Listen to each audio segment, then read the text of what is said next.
ध्यान रखना, परीक्षा सिर्फ पढ़ने से पास नहीं होती है, परीक्षा पास होती है रणनीति से। जिसके पास में रणनीति होती है उसी का सिलेक्शन होता है। पढ़ती तो दुनिया है, कौन नहीं पढ़ रहा? क्या आप सब नहीं पढ़ रहे? क्या लाखों और नहीं पढ़ रहे?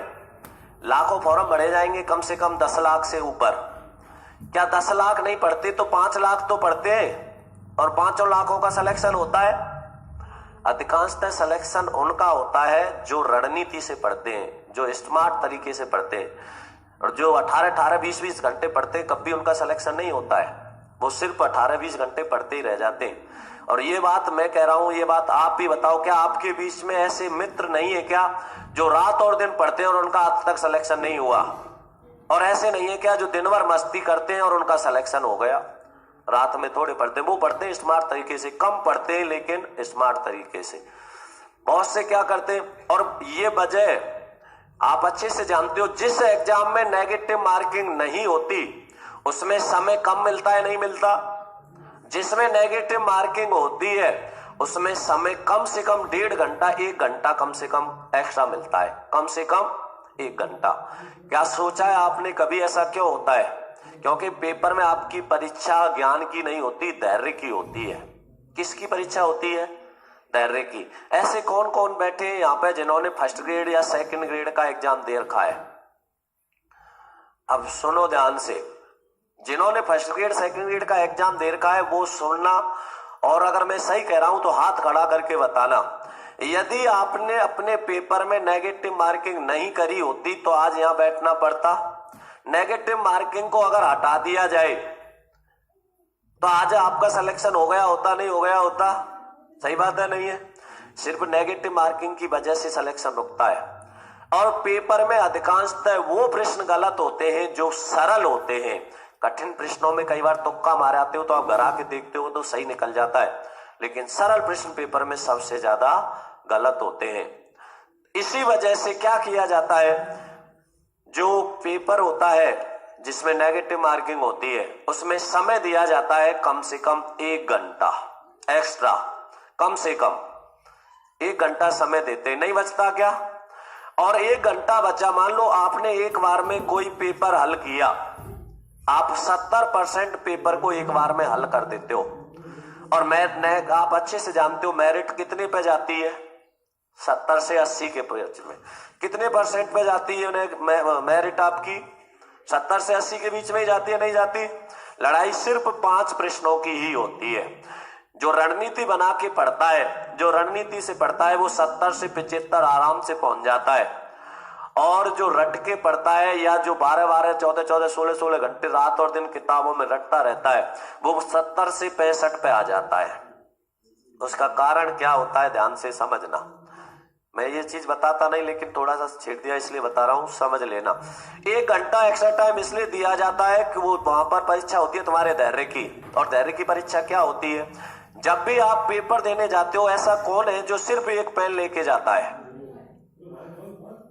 अधिकांशतः सभी 4 पेन लेके जाते हैं। और 4 पेन लेके क्यों जाते हैं कि बाय द वे एक बंद हो गया तो, दूसरा बंद हो गया तो।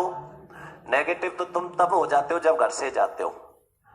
मैं आपको सच्चाई बता रहा हूं, मैं जितने भी एग्जाम दिए मैं कभी पेन ही लेके नहीं गया। क्यों नहीं लेके गया? कि मुझे अच्छे से पता होता है मेरे पड़ोसी के पास में 4 पेन होंगे। क्या ऐसे समय पे आपको कोई पेन की मना कर सकता है? आप मांगो मत, आप अगर उसको पता लग गया, थोड़ी सी शक्ल ऐसी बना लो रोई सी, तो वो अपने आप देगा, खुद ही दे देगा कि क्या बात है भाई साहब, मैंने यार पेन भूल गया मैं जल्दी में। अरे लो, 2 लो, 1 नहीं 2 पेन लो। तो आपने पेन ले लिया, जैसे आप पेपर को हल करोगे, जैसे आपका पेपर एक बार में जितना हल हो गया, मान लो एक बार में आपने 70% पेपर हल कर दिया, जो प्रश्न सही होना होता है वो एक बार में ही सही हो जाता है। दोबारा ज्यादा दिमाग लगाते हैं, सही को भी काट के क्या कराते हो? करते हो नहीं करते? ये बहुत महत्वपूर्ण बातें बता रहा हूं मैं, मेरे खुद की जीवन की बातें, अनुभव बता रहा हूं जो आपके बहुत काम आएगा, समझना। आप क्या करोगे फिर? आपने किसी से पेन लिया, एक बार में आपने 70% पेपर हल कर दिया। 70% पेपर हल करने के बाद में तुम्हारे पास में समय बचता है क्या? 1 घंटा कम से कम। उनकी बता रहा हूं पहले जो नेगेटिव मार्किंग वाले होते हैं। 1 घंटा समय बचा तो आप 1 घंटे में ऐसा करते हो कि पेपर को बंद कर दिया, OMR शीट बंद करके और पेन बंद करके रख दिया और शांति से बैठे हो। क्या करोगे? पेपर को दोबारा पढ़ोगे, और दोबारा पढ़ोगे तो आप क्या करोगे? दोबारा पढ़ रहे हो उस पेपर को 10 से 15 मिनट में पूरा पढ़ लोगे। 10 से 15 मिनट में, लास्ट 20 मिनट में पूरा पेपर पढ़ जाएगा और 10 प्रश्न और जोड़ लोगे आप। 70 से कितने कर दिए? 80। फिर समय कितना बचा? कम से कम 40 मिनट। फिर पेपर को पूरे को दोबारा पढ़ोगे, 10 और जोड़ दिए, कितने कर दिए? 100 में से 90। फिर भी समय बचता है तो बहुत से मानव तो जो कहते हैं 10 को क्यों छोड़े, कर दो पूरे 100। करने सिर्फ कितने चाहिए थे उसको? प्लस सिर्फ 5, और कितने कर दिए? प्लस 30। अब इस 30 की नेगेटिव मार्किंग कितनी होगी? 10। 70 से कहां आ गया? वो सिलेक्शन हो गया क्या? अब सुनना विशेष ध्यान से। यदि 70 किए उसने, 5 प्रश्नों की उनकी रिस्क ले लेता, 5 नहीं 10 की रिस्क ले लेता। कौन से? जिनके 2 तो पक्के बताए कि ये हो सकते हैं या 2 नहीं हो सकते। ऐसे प्रश्न नहीं निकलते क्या 10-12, जिनका हमें ये तो पक्का पता हो जाता है कि ये 2 तो नहीं होंगे लेकिन ये 2 हो सकते हैं। उन 2 में से रिस्क ले रहे हो तो आप 10 प्रश्नों की रिस्क ले सकते हो, और 10 प्रश्नों में से 2 का पता है, से कम 5 सही निकलेंगे। 5 गलत निकले तो 5 की नेगेटिव मार्किंग कितनी होगी? 1.66। फिर भी आप कितने प्लस में हो? 3.33 हो या नहीं हो? इस प्रकार सिलेक्शन के लिए रणनीति बनानी पड़ती है, और तुम क्या कर देते हो? आगे बढ़ते जाते हो। अब सुनो, जिसमें नेगेटिव मार्किंग नहीं होती, जिसमें नेगेटिव मार्किंग नहीं होती उसमें समय नहीं दिया जाता। बचता है क्या समय? प्रश्न ही हल नहीं हो पाते पूरे। क्यों नहीं दिया जाता? क्योंकि अगर नेगेटिव मार्किंग नहीं है तो बहुत ही आराम से पढ़ो और आप पूरे के पूरे प्रश्नों को सही करके आ सकते हो, क्योंकि नेगेटिव मार्किंग नहीं है। क्योंकि नेगेटिव मार्किंग ही तो सिलेक्शन से रोकती है। तो आप क्या करोगे? जल्दबाजी करोगे। और जल्दबाजी कैसे करोगे? पार्ट आते हैं कई। पिछली बार जब टेट वेट हुए थे तो आप देखते हो पता नहीं 28 तरह के पेपर आते थे, यही नहीं पता चलता था कि किसकी हिंदी किस में कराए। होता नहीं होता? तो अब आप क्या करते हो? जल्दबाजी करते हो, और जल्दबाजी में क्या होता है? लिख रहा है पीछे नहीं है और आप नहीं तक पहुंचे ही नहीं, है का ही उत्तर दे दिया। वहां पूछ रहा है नहीं और आप क्या करते हो? है से दे आए। प्रश्न क्या हो गया? गलत। इस वजह से वहां परीक्षा आपके ज्ञान की नहीं, किसकी हो रही है? धैर्य की, कि तुम्हारे अंदर धैर्य कितना है। जिसके अंदर जितना ज्यादा धैर्य होता है उसका सिलेक्शन उतनी आसानी से होता है। इस वजह से ज्यादा पढ़ने वाले का सिलेक्शन नहीं हो पाता, कम और रणनीति बनाकर धैर्य से पढ़ने वाले का सिलेक्शन हो जाता है।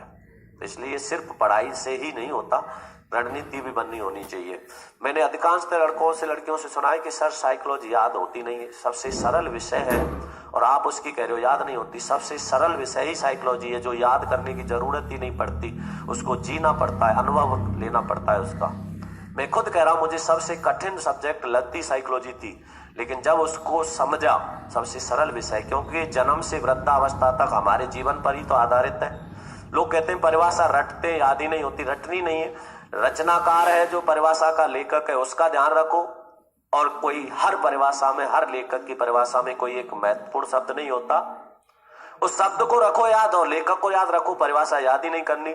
जैसे आप कहते हो मनुष्य जन्म से लेके वृद्धावस्था तक कुछ ना कुछ सीखता है, इसका मतलब क्या है? जन्म से लेके वृद्धावस्था तक कुछ ना कुछ करता है, नहीं करता? वो कुछ ना कुछ करो ही करो, मतलब करो एंड करो, ऐसे समझनी पड़ती है परिभाषा। इसलिए रणनीति बना के पढ़ोगे तो